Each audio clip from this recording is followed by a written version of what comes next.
Ayan po pala ay nakakatawa naman po at may bunga na po itong aking okra. Ang lalaki pala siya ah. Ayan. Magulang na yun, oh. Ayun, gulang na yun. Ito na. Ang lalaki na, oh. Yan. Kaya pala ang tagal bunga. Yan ba yung ano yung... Ayan po, magandang tanghali po mga katito at katito. Bali ngayon po ay magluluto si Tito Deo ng dinengdeng. Mga katito at katito ay luto na po itong ating dinengdeng. Ayan po tayo kakain na. Kain po tayo.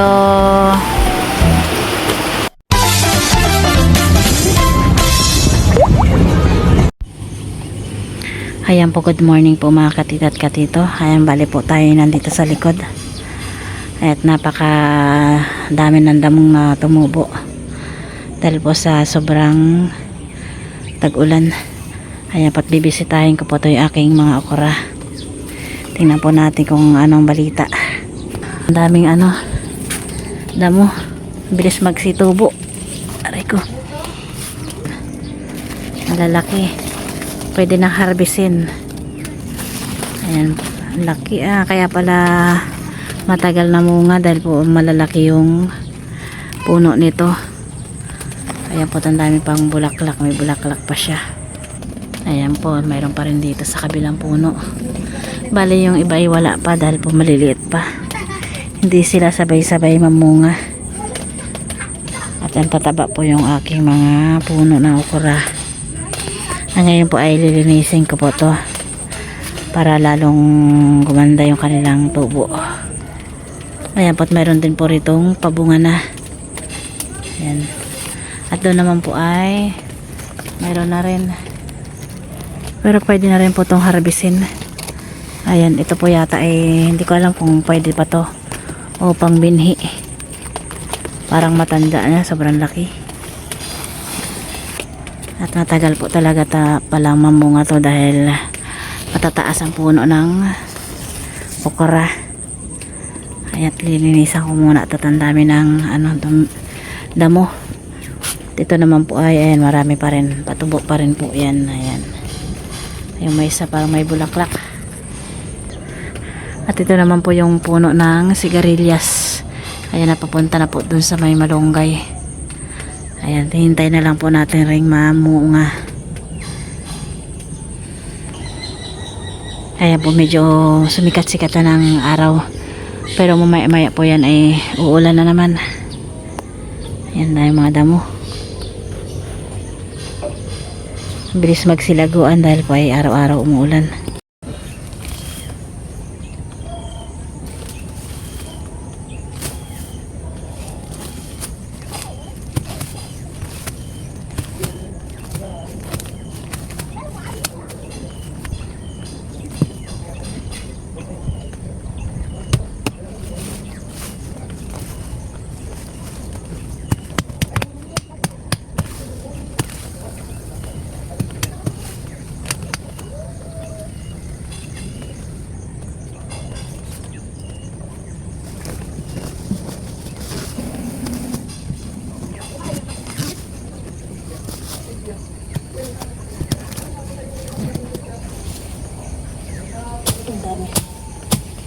Dami lang pong alagbati.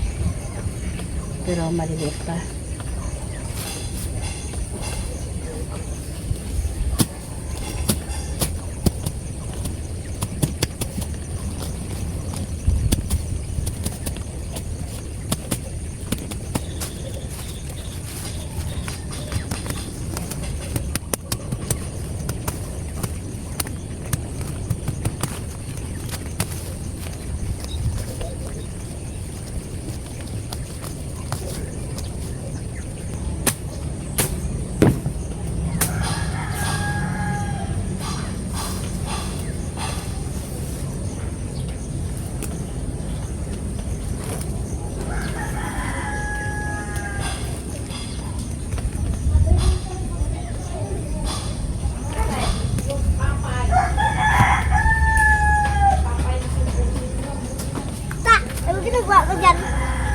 Na ano yung ko?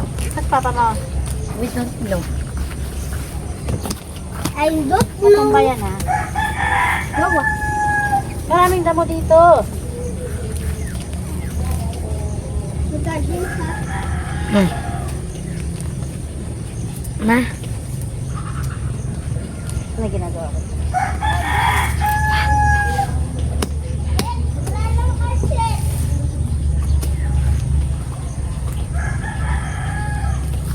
Where is it? Ito mong nagbibidyo din sa nakisipa.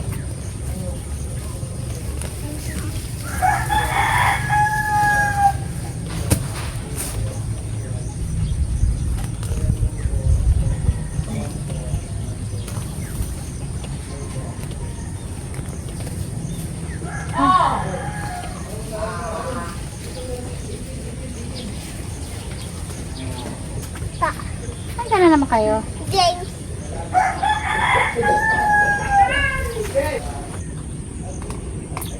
At dito muna po tayo sa loob ng ukrahan. At lilinisin muna ang loob. Dahil na rin damo. Pataas na. Pataas na ng damo.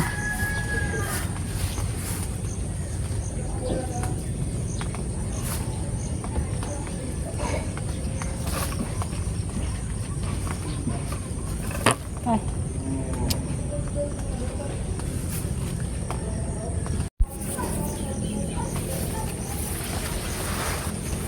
At dito na rin po pala gumagapang tong ating sigarilyas. Dito na sa loob. Sa mga ng okra. Langgam. Langgam.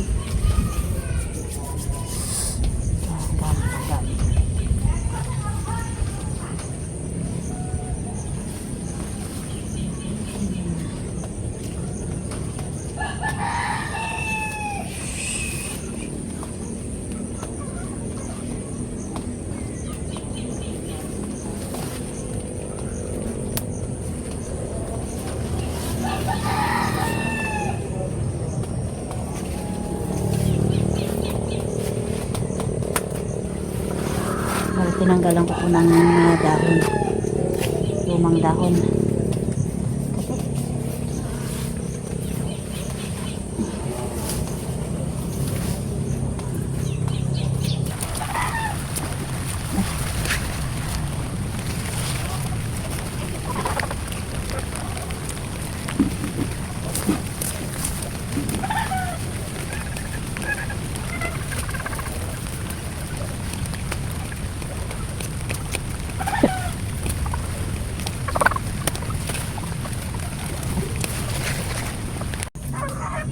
Ayan po, nandito tayo sa ilalim ng okurahan. Sobrang laki ng ating okura ay sobrang taas ay ayan. Pwede tayo dito sa silong ng okurahan. At mamaya po ay mag-harvest din ako ng pwede nang i-harvest na okra. Mamaya isasahog natin sa ating ulam. Tayo muna ngayon ay magbubunot ng mga damo dito sa loob. Dami na rin ang pumapasok ng mga damo.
Magulang na yun, oh. Alin? Ayun, magulang na yun. Ito na. Ang lalaki no? Yan. Kaya pala ang tagal bumunga. Ganyan ba yung ano, yung... Ay, ito, pwede na yan, oh. Ayan, pitasin mo na yan. Isapaw mo na yan sa kinain mo. Ulam na yan. Ito, oh. Ayan. Yan. Yung isa ay binhi mo na lang yun, oh. Ikaw lang yung binhi mo. Oo. Wala pa, oh.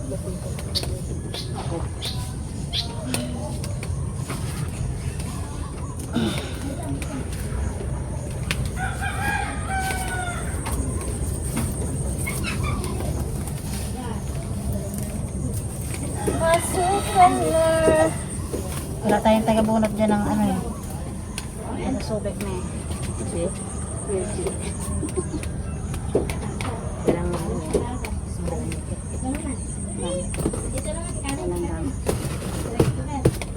kakaano na yan, makakalat yan dyan. Buong ano na yan, makalat yan.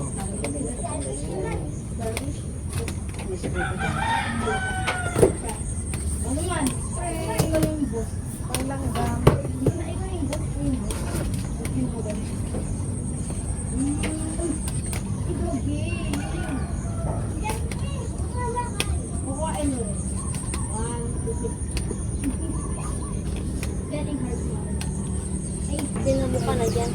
Ha? Dinamo na. Dinamo na yun, oh.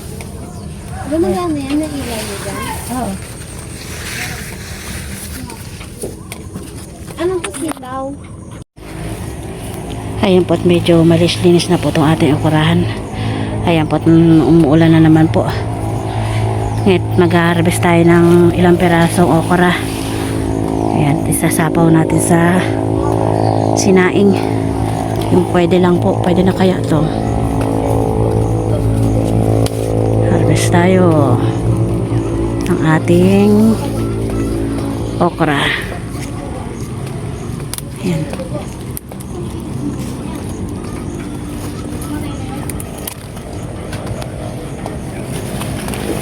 At ito pong isang malaki ay gagawin po nating ano yan, binhi. At hingi daw po si Tita Saning ng kanyang binhi nitong okra. Laki ay. Lalaki pala to eh. Ating harvestin. Yan. Bali ayan pa po at marami pa po yung maliliit. Yan. Liit pa. At bali mayroon din po dito. Ayan po. Ayan. Siguro po yan ay sunod-sunod na silang bubunga. Sunod-sunod na rin po silang laki. Ayan. Mayroon din po dyan.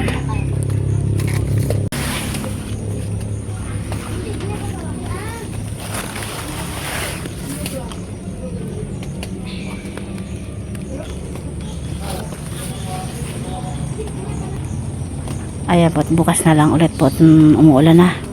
Bali yan po, nalinisan na po natin dito. At ito po yung ating na-harvest.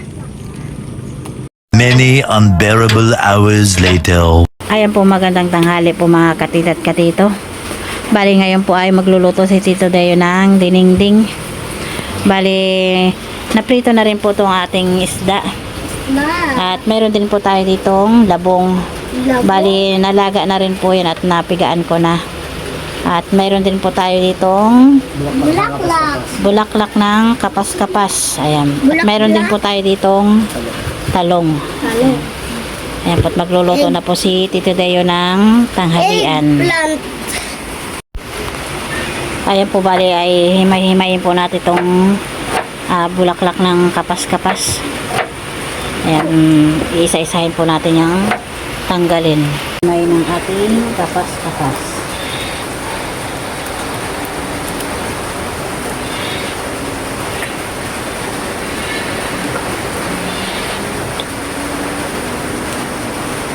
Masarap po sa tagulan ang may sabaw.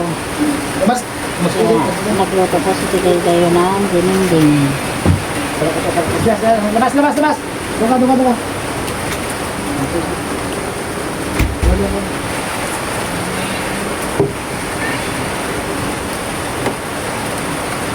Bali po ay malakas pa rin po ngayon dito ang Ulan. ulan at saka hangin. Wala pa rin pong nakakalaot. Ay, bagyo na nakalahat. May bagyo. Si Papa ko kami nag-winding. Nakita namin bagyo. May bagyo nga ni.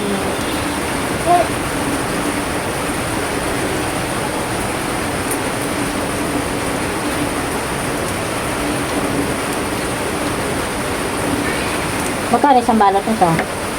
25. Bali po ay kapalengke po ni Tito Deo ito nabili. Dahil po yung po kapas-kapas naubos na. Kaya sa palengke na lang po bumili si Tito Deo.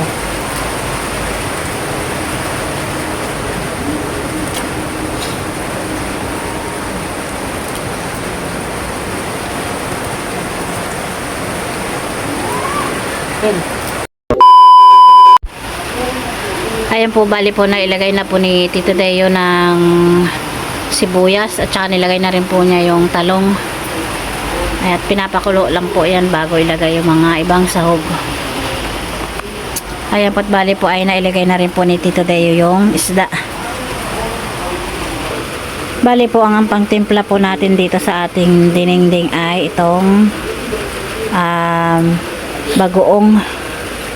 Yan po ay masarap po sa dinengdeng ang bagoong. Bali, nilagay na rin po ni Tito Deo yung labong. Yan. Labong. Ayan po, nailagay na rin po pala ni Tito Deo yung kapas-kapas. At saka nilagyan din po ni Tito Deo ng saluyot. Kumuha lang po muna siya sa likod bahay. Ayan po. Mga katito at katito, ay luto na po itong ating dinengdeng. Ayan po, tayo kakain na. Kain po tayo.